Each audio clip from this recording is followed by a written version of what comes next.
السلام علیکم گائز، میں ہوں بشریٰ ہارون اور آپ دیکھ رہے ہیں بشی ٹی وی۔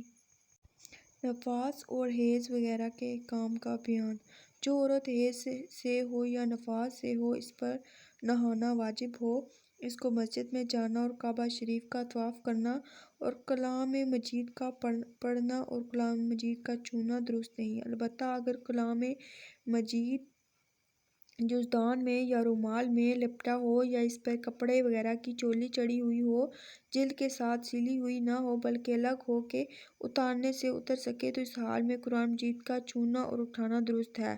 جس کا وضو نہ ہو اس کا بھی کلام مجید کا چھونا درست نہیں، البتہ زبانی پڑھنا درست ہے۔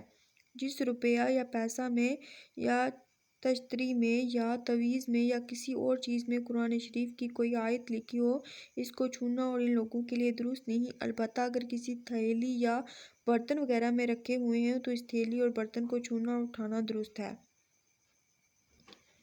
کرتے کے دامن اور دوپٹہ کے آنچل سے بھی قرآن مجید کا پکڑنا اور اٹھانا درست نہیں، البتہ اگر بدن سے الگ ہو کوئی کپڑا جیسے رومال وغیرہ، اس سے پکڑ کر اٹھانا جائز ہے۔ اگر پوری آیت نہ پڑھے بلکہ آیت کا ذرا سا لفظ یا آدھی آیت پڑھے تو درست ہے، لیکن وہ آدھی آیت اتنی بڑی نہ ہو کہ چھوٹی سی آیت کے برابر ہو جائے۔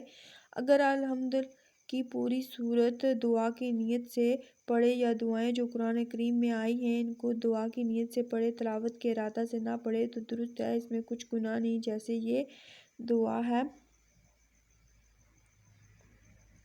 ربنا آتنا فی الدنیا، آخر تک جو سورۃ بقرہ کے آخر میں لکھی ہے، یا کوئی اور دعا جو قرآن مجید میں آئی ہو، دعا کی نیت سے سب کا پڑھنا درست ہے۔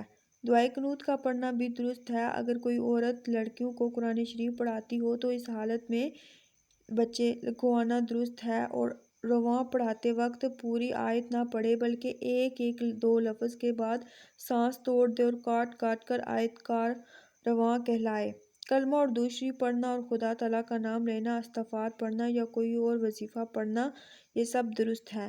حیض کے زمانہ میں مستحب ہے کہ نماز کے وقت وضو کر کے کسی پاک جگہ تھوڑی دیر بیٹھ کر اللہ اللہ کر لیا کرے تاکہ نماز کی عادت چھوٹ نہ جائے اور پاک ہونے کے بعد نماز سے جی گھبراوے نہیں۔ کسی کو نہانے کی ضرورت تھی اور ابھی نہانے نہ پائی تھی کہ حیض آ گیا تو اب اس پر نہانا واجب نہیں بلکہ جب حیض سے پاک ہو تب نہائے، ایک ہی غسل دونوں باتوں کی طرف سے ہو جائے گا۔ تو گائز، کیسی لگی آج کی میری ویڈیو؟ آئی ہوپ آپ کو پسند آئی ہوگی۔ اگر آپ کو میری ویڈیو اچھی لگی تو میرے چینل کو سبسکرائب کریں اور بیل آئیکن کو بھی ضرور پریس کریں تاکہ میری ہر آنے والی نئی ویڈیو آپ سب سے پہلے دیکھ سکیں۔ تھینک یو، اللہ حافظ۔